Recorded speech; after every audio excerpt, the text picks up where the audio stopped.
Welcome to E360 TV, the live streaming and on-demand destination for influential voices and enlightened audiences. We offer trending, grassroots, and purpose-driven content across a diverse range of interests. E360 TV is more than just watching programs. We offer the ability to interact with live shows connecting audiences to real, authentic influencers and storytellers while streaming to millions of devices.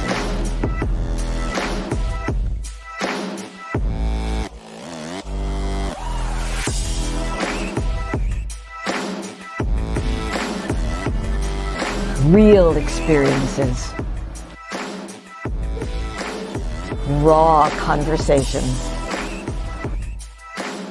One destination for it all. E360 TV.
Don't see what's yours for the taking tonight.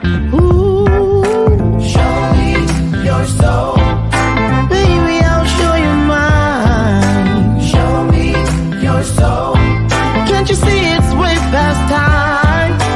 How explicit do I have to be? I mean, I spell it out before you get it, baby. Show me your soul, and honey, I'll show you. I'll show you.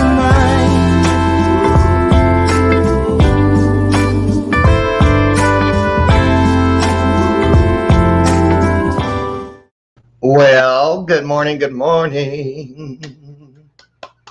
I'm happy. Are you happy? I am. I'm happy you're here. I'm happy I'm here because immediately we have fulfilled the promise that where two or more come together, something wonderful is going to happen. So be expectant, right? Here it is. The 26th day of May is where we're at. Welcome to today's installment of Bathrobe Moments, and I'm your host, Lauren Michaels Harris. I tell you all the time, and I mean it because it's raining here in Chicagoland. I wouldn't rather be anywhere in the universe except right here with you, except maybe Fiji. Right about now. That's just the way it is. How's everybody doing out there? How's your week going so far?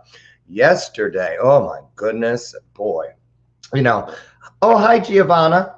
And Bernadette, Sebastian Torre. Ooh, look at all you beautiful people. Virginia Hodges. What's she doing here? Oh, yeah, she's the guest. Uh-huh. Hi, Nick. How are you?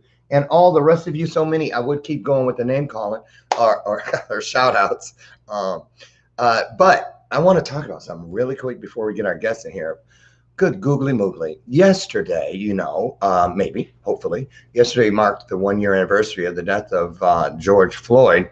And so, in the know and all that, I put this in to my stream yesterday on my page, and I was asking people how they felt 1 year from when this all happened, as opposed to how they felt this time last year when it first happened. And I had no idea that I was stirring up such a hornet's nest. I mean, my goodness. But here's what I learned. The old me back in the day putting something like that in my stream, and when somebody comes in that doesn't see it the way I see it, or automatically be like, I'm blocking you out of here, but no, because that's how we have those conversations that truly matter. When we find people that, it's kind of going like this, but to me, it's very interesting. And I like to know what other people are really thinking, because they're not afraid to just put it out there. So anyway, go to my page, Lauren Harris. You'll see that there. And I'd love to hear how you feel about it. I'm not trying to point fingers or say that I'm right and you're wrong, or you're right and I'm wrong. I just like the conversation. That's how we get there. Can I get an amen? There it is. Making progress in this world, but we have a lot of ways to go. So go in and tell me what you feel about that. That's the Bell of Purpose, and the Bell of Purpose is installed inside of this space for a specific reason, and that reason is to give all of you and all of us, meaning myself and the guest, the opportunity to be a part of something greater than ourselves. So when you feel something's out there that's like, that's a good one, share it out. Put some hearts on the screen, do something to pay it forward. Just do something. We don't want to be pew sitters of life where we just go somewhere and just sit there. Pick up the hymnal, stars. No, get involved. Let us know how you're feeling. It's a safe space. So that's that. That's the Bell of Purpose. Here we go. Here she comes. This is my everything, my sidekick, my best gal, my version of Ed McMahon. This is Lucy McGillicuddy Ricardo, and my wonderful husband bought me a whole bunch of new flavored coffees last weekend, and this is, what is it? Oh, toasted hazelnut. Ching, cheers. Thank you, honey. And so Virginia Hodges, Virginia Rose Hodges, fine art of God's glory music, of, the list is like this. I don't know how she does it all. She's a mom, she's a wife, she's an entrepreneur, she's a solopreneur, she's an artist, she was a model. She's just about done it all. And she's one of my favorite photographers. I know my other one might be watching, so I gotta be politically correct, if you know what I mean. But we just had a shoot a few weeks ago. I went to Virginia to see Virginia. Oh, hey, I just saw you walk by. I gotta fix the screen there. And wow, what an experience. We're gonna talk about that inside the show. So welcome aboard, everybody. Welcome aboard. And I want you to be a part of this today. So right now is where you get to start pouring into what we're doing here today. This isn't my show. This is our show. Okay. So let's put some hearts on the screen. Let's put our hearts into this hour as we bring to the stage my good friend and one of the world's best photographers and just an overall great gal. This is Virginia Rose Hodges. Get ready, everybody. Here she comes.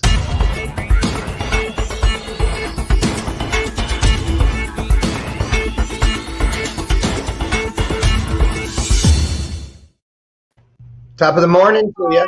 Good morning. How are you? Good. How are you? I'm wonderful. I got to share my coffee mug. So, and by the way, correction, just a mom and photographer. And my beautiful daughter got me this cup for my birthday, and it's my Winnie the Pooh. So you have your Lucy, and I have my Winnie the Pooh. So I just wanted to share that. Are you sure that's Winnie the Pooh? Very special gift that I got from her. So it almost looks like Boo Boo. Yeah, Yogi Bear. It's smiling. She's smiling. You know what? Yeah. So Winnie the Pooh. Winnie the Pooh is not a girl. It is a girl. You guys look it up. Sherry McQueen, look it up. Sherry McQueen. Winnie the Pooh was a boy. Winnie the Pooh is a girl. Winnie. No, don't tell me that. I don't. No. I don't receive that. Her name is Winnie. What? I worked at Disney. He sounds like a boy. It's a girl. Maybe Winnie is trans. What? Maybe. Okay, everybody. Did you think Winnie the Pooh was a boy? Did he sound like a boy? I'm pulling it. Sherry McQueen, get me a link. Can you? Give me a link. We need to find it. You know why I'm upset? I'm not upset, just shocked about this. This is how I felt the day somebody told me I played softball, little league and stuff when I was growing up. And whenever, when you go up to take someone else's place to bat, I thought it was called pitch hitting, like a pitching. No, when they told me it's pinch hitting. We see what we want to see sometimes. And I know there is an effect where we have seen like Berenstain Bears or Bernstein Bears. I know what you're talking about. I just learned about that a few weeks ago. Yeah. Where it's just the same thing like the Monopoly man. Mm-hmm. You think he has the monocle, but he doesn't. Yeah, right. And then you look it up. So he's never had it. Learn something every day. So Winnie the Pooh is actually a girl. And okay. I was as shocked as you when I found out. I think I was in my 20s, but yeah, so I'm gonna have Sherry McQueen. She's out there. She's gonna be sending something through in a second.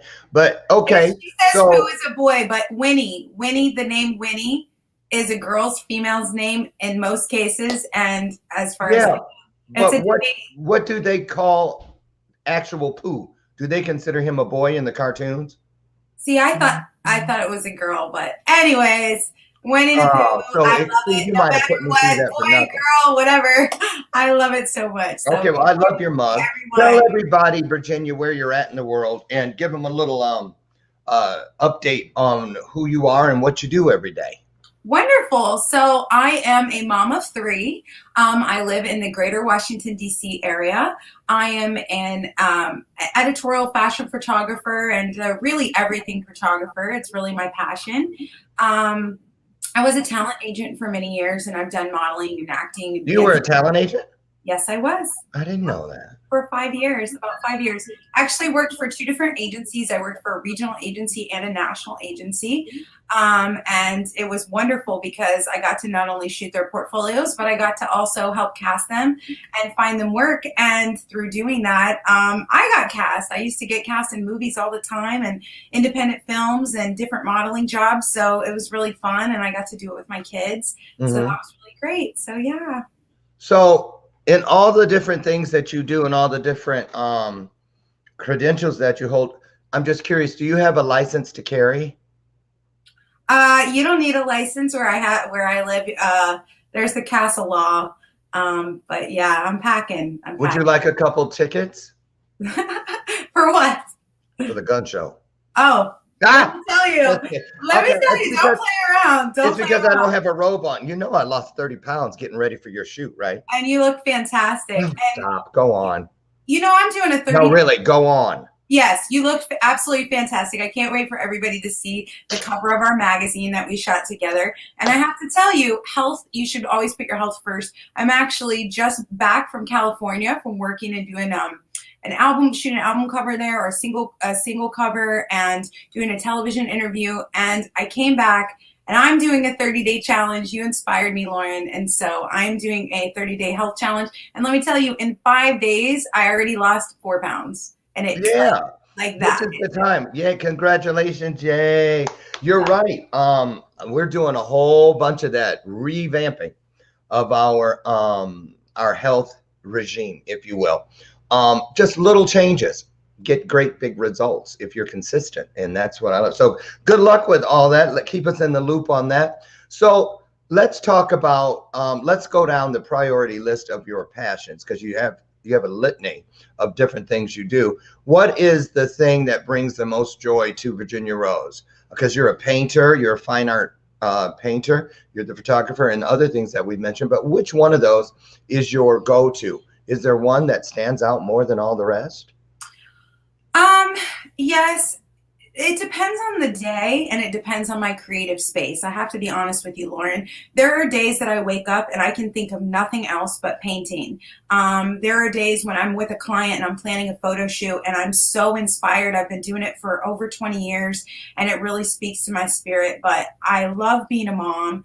I love working with charities and advocacy groups. Part of my platform is supporting artists, number one, with my La Dolce Vita podcast. We're going to talk about that. Obviously, raising awareness for human trafficking victims.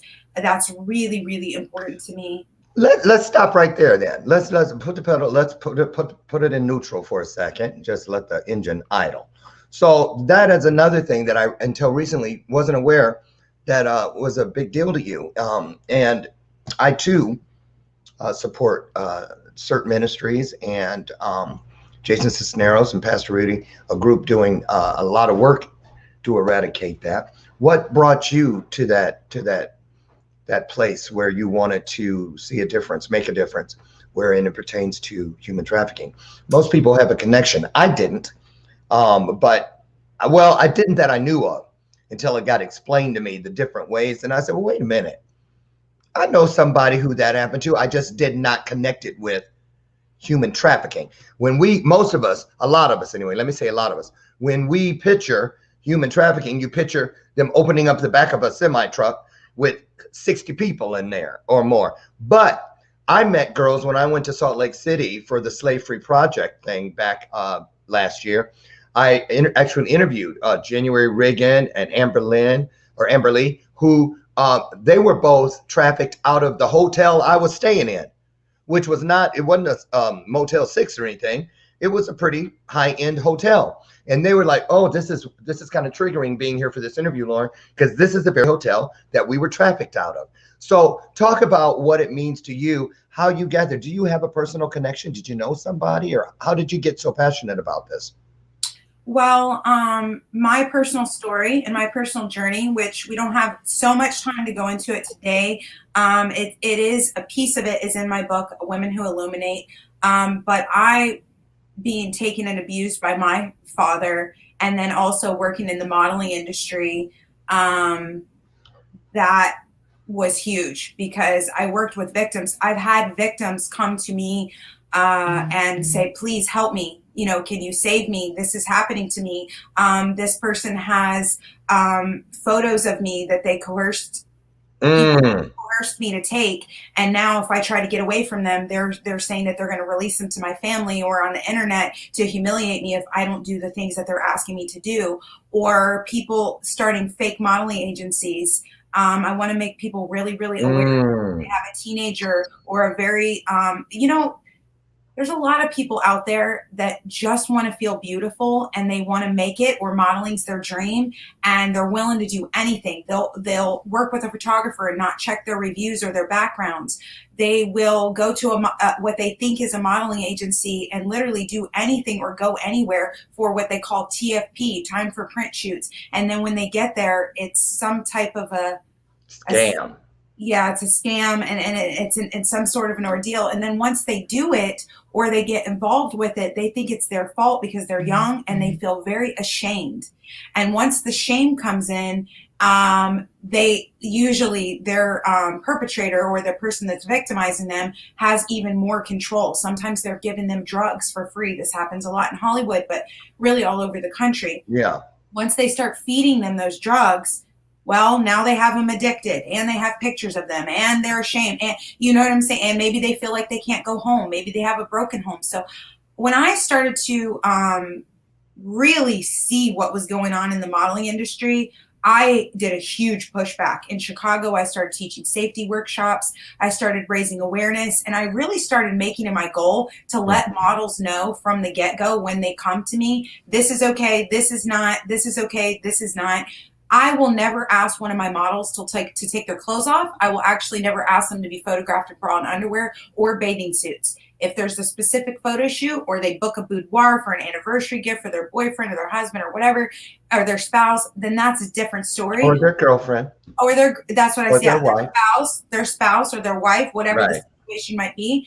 I will never ask a model to take their clothes off. So if they're going to a photo shoot and from the get-go, they're being asked to strip down, oh, we have to see every angle of you, please raise your eyebrow. Ask questions, leave, tell them you got a phone call. I got to go to the bathroom. Get out of there. Get out of there. You know, I mean. Okay. So let's talk about this for a second, because here's the deal. A lot of people, I find this very interesting. Maybe you can shed some light on it. A lot of people, it's not easy getting in front of a camera, being vulnerable, showing yourself. But I'm shocked at how many people, men and women alike, are able to be duped like that because they really don't like what they're bringing. They don't like the them that they're bringing to the shoot. They are hoping something will come out of it. Maybe it'll make it look like I wish I looked. Maybe they can make me feel like I wish I felt.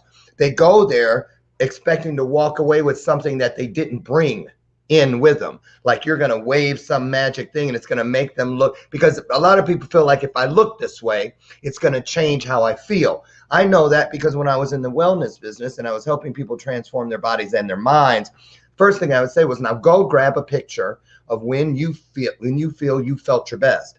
And 100% of the time, Virginia, they'd come back with a picture and they'd say, oh, here's the picture of when I looked my best. And I didn't ask you to go get a picture of when you looked your best. I said, go get a picture when you felt your best. There's a difference. So I'd like you to shed some light on, because there are people, okay, we know this kind of person, even with phone pictures. Let me see that. Nope, delete it. Blowing it up, scrutinizing. Why do we pick at ourselves so much? Just dismantle, you know what I mean? Just like, why do we do that, in your opinion? Well, for one thing, I was bullied in school very, very badly. There were times that I was bullied in school. If people have been in a relationship where they didn't feel supported, maybe they've had a child and their spouse made comments about them, or they gained a few extra pounds after they lost a relative or a close family member. And if they've been picked at in their childhood, it takes years. Sometimes you never overcome it. Sometimes I'm still a little bit fidgety, you know. I like to put my face on. What do you call, my grandmother used to say, put your face on. I feel most comfortable when I have my makeup on. And when I get a compliment, like at the gym, or I'm going quick to the grocery store and I don't have a makeup or something, and somebody says, you look beautiful, I almost question it. I've had to reprogram my mind. What you talking about, Willis? I've had to reprogram my own mind, and being in the industry too makes it even harder. But I think it comes down to self-worth and self-esteem. And I love working with people. And yes, it's fun to glamorize. It's fun to try on new outfits. It's fun to dress up, and it's fun to have that experience. But I also love doing very raw photo shoots. I love doing boudoir shoots. I love doing swimming pool shoots. I love doing photo shoots of somebody, you know, with right after their baby, and they're just holding their baby on their chest. And you know, I show them the camera and say, look how beautiful you look. Look at your baby. Like, you know what I mean? So, it's a double-edged sword. It's a double, you know, world out there, because it's fun to look beautiful, but at the same time, you want to feel beautiful when you're in your natural state. So I think it's true. So I got a question for you. Let's talk about, a lot of people watching, a lot of us here are entrepreneurs, business owners, brand ambassadors, you name it. And can you kind of talk for a second about when is it too much? Say, for instance, if I'm on LinkedIn and every time I throw some content out, I got to throw a posed picture with it. You know what I'm saying? Do you feel that people use images of themselves sometimes a little bit too much, and it's in front of the content? You understand what I'm saying? Where I'll look at a picture, I'll say, that's a beautiful picture. Now let me see what the tie-in is with the description or with the post. And there is none. And it makes me think, okay, wait a minute. Was this more about looking at you, or looking at you through a different lens because of what you say about it, the tie-in? Do you get what I'm saying? Yes, do you absolutely. feel like in social media, should we just throw pictures of ourselves out there? Or I don't even know if I'm saying this right, but I think you get it. I got it perfect. Okay. Good. So I would say you are your brand. And if you have a brand that your face is very important to your brand, absolutely. Like when you are a photographer, okay, so I kind of use the thing of like, if I don't look good, you know, like Vidal Sassoon, if you don't look good, we don't look good, or right. we don't look good, whichever way it is. That was it. So I think it's important, but I think it's important if you're going to post a photo of yourself and you're going to say something about your brand, be mindful. So on my page, I try to do one a day. I have been coached by my mentors to make sure that I'm being consistent with my posting. Whether I'm on vacation or it's a picture of me and my son, or maybe it's a spiritual post, or maybe it's something about you deserving love. And I'm going to tell you 100%, most of my posts is based off how I'm feeling. And I know that. That's right. That's why I asked you that. Yeah, I like to share. So the other day, I think it was just like 2 days ago, I put a picture of the beach and I put, P.S. I hope you feel beautiful today. That's it. That was the only message. And people are saying, okay, well, you're a photographer, but you're doing spiritual posts. Yeah, Women Who Illuminate, my book is all about spiritual uplifting and women's empowerment. At that moment, I felt really beautiful in that photo. So I wanted to embody and also send out good vibes into the world. I want everybody to feel as beautiful as I felt in that moment. Another photo, you're deserving of love. In that photo, I was embodying self-love because I felt comfortable with myself. Mm-hmm. So I think whenever you do a post, don't just be like on your hand and holding up a product all the time and everything. Make sure that you bring the walls down a little bit. Even if you look glamorous, make sure you're talking, show me your soul. Talk about your soul. What are you sending out to the world? Positive vibes. And by the way, I just wanted to acknowledge Sherry's comment. Winnie the Pooh is a girl and she has confirmed it. So we can go back to it, but I just want to let you know. So, and thank you guys. Thank you, Nick. Thank you everybody for the kind words. Oh my goodness. Okay. So here's something I want to ask you about. Preserving legacy. Since we've all been iPhone 11s and 12s and all that, a lot of people fancy themselves photographers. And what I'm getting at is, and that's fine, but I want to know how you feel about when I say preserving legacy. I mean, I just had a post a few days ago where I saw one of my nieces sent me pictures that she snuck and took from a photo album at my sister's, my estranged sister, at her home. Because when I was growing up, because I was in hiding, I guess pretty much, we didn't have many pictures of me at home. They were all sent to other people in the family to hold. And so looking at those actual photos, even on that page, I was so glad that they were there and hadn't been stored on someone's phone 30, 40 years ago, because it wasn't possible, but if it were. And I think about that. What do you feel about how people take pictures and leave them digitally? And you don't see them a lot, like walls of family things. People aren't taking family photos where grandmas and grandpas and auntie, all the different, generations.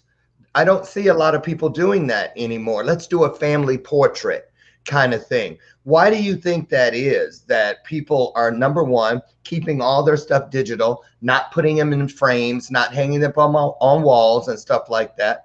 I mean, there may be one or two here or there, but not like it used to be. Is that good, or what? How do you feel about that? What direction do you think we're going in as far as preserving legacy? In my experience, they actually are. I have quite a few clients that still order canvases, and they take pictures of their walls and they send them to me. You're right. It does get sometimes rare. I would say to anybody that's listening to this, go choose 10 to 15 photos that are on your phone right now and go print them out at Walgreens or CVS. It's 14 to 19 cents a print. If you have a Costco or a Sam's membership, it's like 4 cents. So I keep a bulletin board, and I rotate the photos every couple of months. I do an order from my phone. You can download, an app and just pick your top 5 photos from that month that you took of your children or your husband or your wife or your spouse or your boyfriend or your girlfriend, or your pet. You never know if that pet could pass away or something like that. Right. Shadow boxes, birthdays. So my girls, they love to do shadow boxes where they put their, favorite photos. For my daughter's 18th birthday, I put a clothesline across her room, and I printed one picture out from every year, and I just put them on there. And whenever she took it down, she was like, "Mom, do you want your pictures back?" I said, "No, honey, those are your pictures." See? And she's since moved out. So now those were at least 18 pictures that she could leave the house, one from every year. So if anything happens, or to my phone or whatever. Exactly. There you go. So my grandmother keeps a vault dresser in her house that nobody's allowed to take the pictures from, that has all my legacy photos in there. So when I visit her, I get to look at them. But, at least one person in your family should have some books and some photo albums, because you never know. You're exactly right. You never know what can happen. I encourage once a year, That's right. get the family That's together right.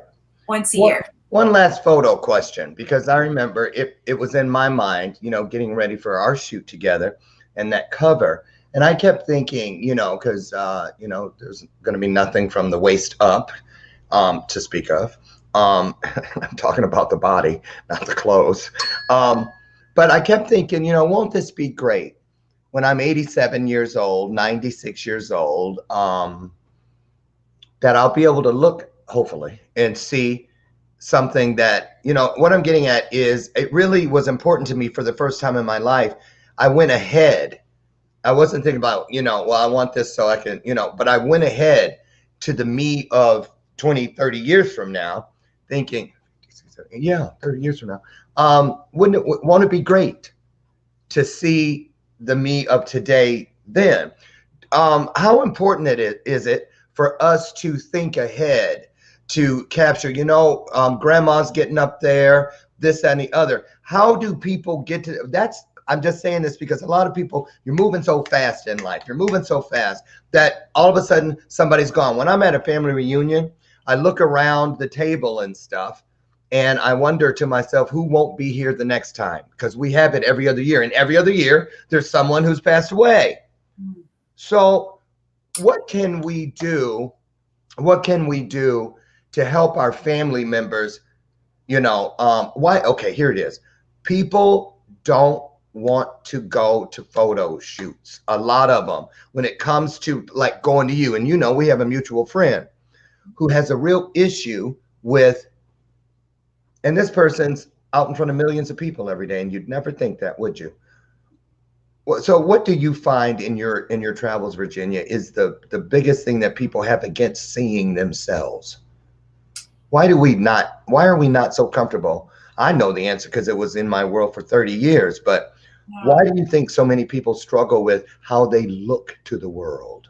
I think because of judgment, and sometimes it's really, really hard to embrace your flaws. And I'm just going to have like a vulnerable moment and share with you guys real quick that I did, doing modeling for years. It put a lot of pressure on me from a young age. It was my choice, but from a young age to look a certain way, look tall, model from head to toe, make sure you look beautiful all the time.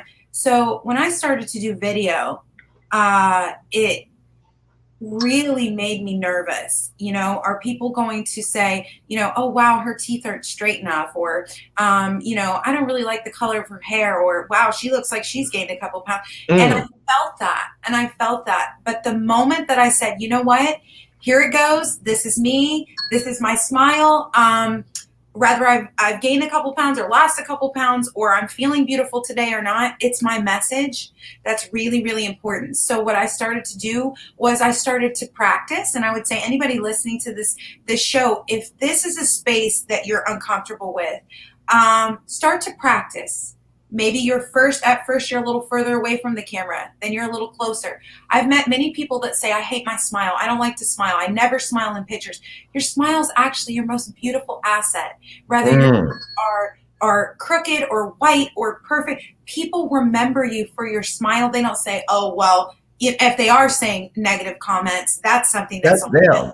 That's them. But your smile, look at this. I didn't want to share this with the world because I was afraid people would say her teeth aren't straight enough. And you know what? No one has ever said that to me, maybe since I was like 10 or 11 years old. They say, you look really happy today, Virginia. Oh, what a beautiful smile. So sometimes you're your own worst critic. Sometimes the things that you hold in your own negative space, you're actually missing out and losing out because people actually don't take it that seriously, and they don't put that much attention on you to sit there and pick out every little flaw. And also remember, you look at yourself a lot closer in the mirror than other people do.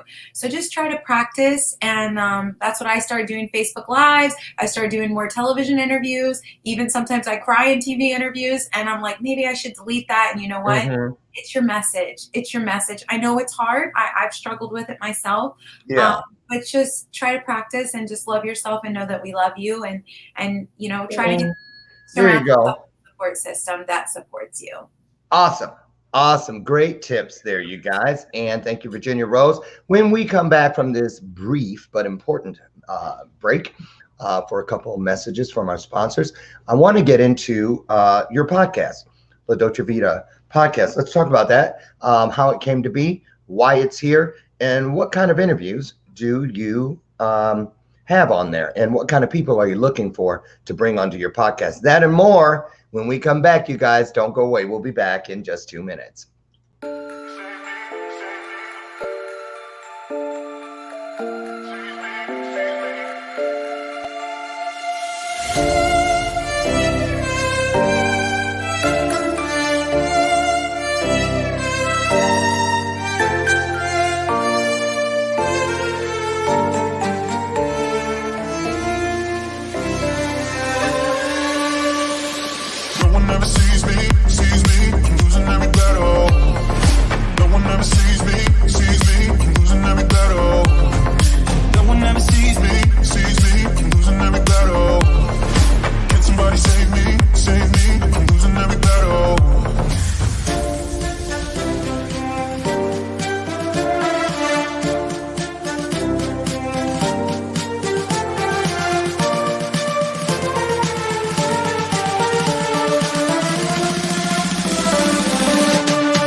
Welcome back to today's episode of Bathrobe Moments. I'm your host, Lauren Michaels Harris, and thank you for sticking around through the break. I want to say hats off to my sponsors today, Jillian Sandoval with the Awaken Rehabilitation Program for drugs and alcohol for women. If you want more information, reach out. I'll be happy to put the connection in place for you. And also, Farmer and Hill, the host of a brand new show on the E360 network, which will be premiering June 6th.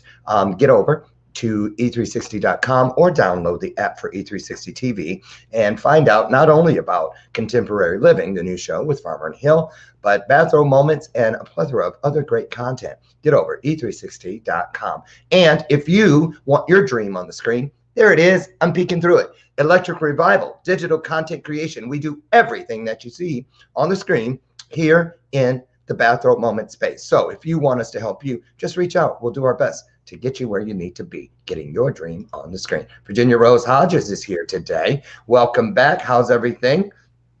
Wonderful, wonderful. Do I look any tanner since you saw me last? Yeah, because you were in California. For 2 weeks. I really enjoyed it. Do I? Not so much. Thank you. Right, because, don't worry. Very When we fit. come back from Mexico, I'm going to look like Idi Amin. You look very fit, though. I can definitely tell. I'm very healthy. Skin's looking great. Muscles looking good. Thank you. We You had a know great what? 15. I always jump into it like from January to July because this year I'll be 59. Next year it'll be 60. I'm like when I go to the gym now, I watch all of the people that look like they're 75 or older, and then I get to know them and I ask them all their secrets because I'm trying to grow up to be them for real. But Virginia, before we went to break, I said we wanted to get into La Dolce Vita. So I'm going to use as a bridge from the photography to the interviewer, your process. I learned a lot about you doing the shoot with you. You have this unique way of bringing stuff out of people that they, in most cases, including myself, didn't even know existed. I was really amazed at how when we were doing specific shots for specific brand components, especially like the cover for the magazine, how I'll never forget, I've told the story probably 10 times of once since it happened, how you said to me, now, Lauren, excuse me, you said, close your eyes. I want you to think about everything you've lived through over the last year. George Floyd, the election, what happened in Washington, things in your own personal life, all these different things, pandemic, and then show me that face, what it looks like when you think about those things. And boy, what a difference it made, because I quit thinking about what do I look like right now? Okay, what kind of face do I need to make or create? It tied me into what I say about content, that it comes through me, not from me. And that was the first time in a photo type situation that I was able to apply that same theory, and it worked. So brilliant on your part. But I've also been interviewed by you on La Dolce Vita. And if you listen, and I encourage all of you to get over, we're going to put the connector for that in shortly. But you do that with your guests. Talk about that. How did you end up doing this podcast? Why? And what is this thing that you have? How do you get people to bring stuff out that sometimes they don't even know is there? Well, I do believe that God gifts people with the ability to be good storytellers. If you listen to certain musicians, you can hear, the difference between a singer and a storyteller. And I tell stories in my photography, but I also tell my clients stories to pull the best things out of them, or maybe we need to walk through a story or a portion of their life. And I think that just translates with La Dolce Vita and with my show. And the reason that I started La Dolce Vita was because I was feeling in a very dark space. I mean, the pandemic cut creatives off at the knees, and it really broke our spirits. I mean, I can't speak for everyone, but I can speak for myself and a lot of my industry professionals that were surrounding me, and their hearts were just broken. Their shows got canceled, their art shows or their tours, or they couldn't sing live, or whatever the situation might have been. Photo shoots got canceled. And so I cannot take all the credit. I absolutely cannot take all the credit, because I went to God humbly on my knees. God, what do I do? Like, I'm so broken right now, and I don't know what to do. And he spoke into my spirit, and he said, if you can't find the light, you need to be the light. And that's what I became. And I'm not gonna lie. I was very scared. I was like, God, I don't, and I've told this story probably like 20, 30 times in interviews now, but it still doesn't ever stop impacting me emotionally, because I did not see the vision that he had or the plan that he had for me when he started speaking that over and over into my spirit. And I just put one foot in front of the other, and just baby steps. Okay, today I'm going to ask this person to be on my podcast. Today I'm going to start a movement. Today I'm going to create a hashtag. Today I'm going to make a logo. Today I'm going to get onto this platform. I'm going to practice. I'm going to write shows. And I took it very seriously. So I run my interviews as if I'm already being paid $1 million a show. I know that's right. And I'm not. It's a show strictly ran off donations, and that's fine. It's a passion project. But the impact that it's making is so tremendous, and it's such a valuable platform for me, because it rejuvenated my spirit. It made me want to get out of bed again. It made me want to be a creative, whether I was getting paid to do it or not. It rejuvenated me, and it helped me pour into others. And it's been one of the most rewarding experiences. And even if somebody offered me tomorrow, hey, I would like to buy your photography studio, I want to pay you $1 million, or whatever the situation might be, I wouldn't give it up. I wouldn't give it up. I'm in it for the long haul. I'll always find time for it. I might take little breaks in between, but I love interviewing experts, leading experts. I learned so much. I love interviewing artists. I love telling people's testimonies, spiritual journeys, their stories. This season is all about rising up and finding the power within, because it's living the whole time. So awesome. Well, let's talk about that. Finding the power within. So, you know, on the surface, as with all of us, because that's what we put out there first, or that's what people choose to see first. And what I'm speaking of is that it looks like, wow, they've got the life. They're living the life of Riley. Oh man, I wish I could be Virginia Rose. This sort of thing. Can you, for just a moment, talk about what you feel is your greatest vulnerability? I know it looks to people like she's got it all together. And they may say that about me, but Lord Jesus, you know, I know that's the furthest thing from the truth. There's no way I have it all together. But I think because of where you're at and the way people, you know, look up at Virginia Rose, tell them that, I mean, just speak for a moment, if you could, on those days about how, you know, I'm just like you. You know, I don't wake up feeling pretty every day. I don't wake up feeling like making you look pretty every day. But I somehow find my way to that place where it stops being about me and it becomes what it should be. And that is about the power of what we can do. Because that's usually, I don't know about you, Virginia, but that's usually how I find my way back to the me I'm missing at the time, by getting out of my way and being of service to others. So if you could tell people something, one thing that they would never think about Virginia Rose, if you're okay with that, and say, you know, I would have never thought that about her. Oh my God, really? That. Well, I'll give you two, if that's okay. Two things. And you don't have to tell them that you have 6 toes. Oh my gosh. I'm kidding. That's a vicious rumor. Don't you dare pass that around. I think when I was modeling, they would have noticed that in the heels. Yeah, anyway. right. So so number one, something that somebody actually pointed out to me a couple of years ago that I didn't even realize that I had helped someone by being vulnerable was when I started publicly speaking about mental health awareness and sharing that I suffered from PTSD and anxiety.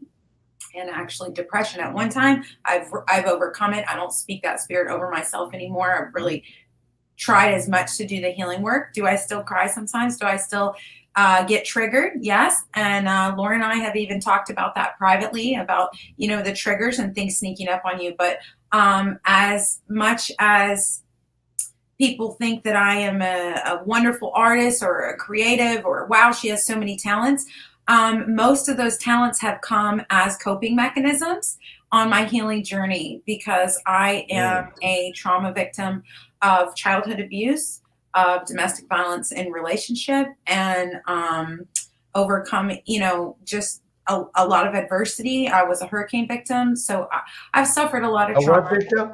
Hurricane. I lost my home in the hurricanes in 2004. Oh. After my daughter, while my daughter was actually recovering from surgery. So, and I had just had my second daughter. So that was very traumatic. It took about 7 years to rebuild. So that's part of my journey as well that most people don't realize. So as much as people love my photography and my art and all these things and say, oh my gosh, where does this come from? It actually comes from trauma and healing, using different positive things in my life. When I get sad, I paint. When I don't feel beautiful, I, you know, do a photo shoot for myself or for someone else. I write. I'm working on a script right now. And I just, you know, I just try to not see the negative in life. I try to see the positive and just pour out whatever I'm feeling into my art. I'm a firm believer. I think what you're saying is, you know, we all know that we've all experienced and will again, most likely some form of trauma, but trauma doesn't ride solo. Trauma is a coward. So it has to have backup, but it doesn't realize backup is known as the blessing. So there's that, I believe with every trauma, there's a blessing that rides sidecar. You just have to be patient and wait, because it seems like it's all about the trauma at the time, but really that is the same spot that a blessing is born into the process of becoming that blessing. You just have to trust and wait on it, right?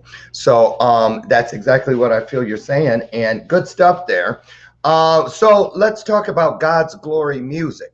Now, you've in the last year taken on a role with this music company. Talk about that. So I do brand partnership things for them, and I do photo shoots. This again ties into photography. So I was just in California. We can talk about that. And I was shooting a new cover for Monique Maffei Hester. And the reason that I want to mention her name is she's going to be dropping a very new, powerful single called Victory. She's a fantastic artist, and I am helping with the management of her, and she's just an absolutely wonderful woman, and I cannot say enough positive things about her. And I'm also going to be doing some stuff with my art in Palm Springs in California. So there's just so many wonderful things going on, and it's hard to agree. They just kind of they all blend together, because it's like the music, and then but I get to do photography with it, and I get to support people, and I get to interview them, so it kind of like really all ties in together. But I'm opening my virtual shop back up. I'm doing art in Palm Springs, and I'm going to be spending some major time in California this summer. So awesome. I'm excited, and just continuing to support musicians across the country. I love it. I love it. Now, you know, you guys heard me say just the other day, I think yesterday, but it's true. If you are doing what brings you joy, if you're doing what you love more than anything else, if you're living within your passion and your purpose, there it is. You never have to work a day in your life. So that's exactly how I feel. And a lot of us, you know both sides of that. You know, we've had that thing that feel, oh God, when can I get out of here and go home? And that's one of the things I love about the freedoms that we have in this world to do what it is we feel we need to do. So, but let me ask you, God's glory music. So what would you consider yourself, Virginia Rose, spiritual or religious, or a little bit of both, or neither? Where do you fall in there? Definitely spiritual. I used to consider myself religious, but after visiting, I would say somewhere between 7 and 9 different types of churches, different religions. I kept going back to God and being like, but they judge people that are gay, and my friends are gay, and I think that God loves everybody, and you know, they say, you know, you have to wear this certain type of clothes, or you can't come in, or if you cut your hair. And I'm like, wait a minute, okay? There's too many versions. There's too many, and it's a man. It's a man that's standing on the stage, and he's saying this and that. Well, this is how this translates.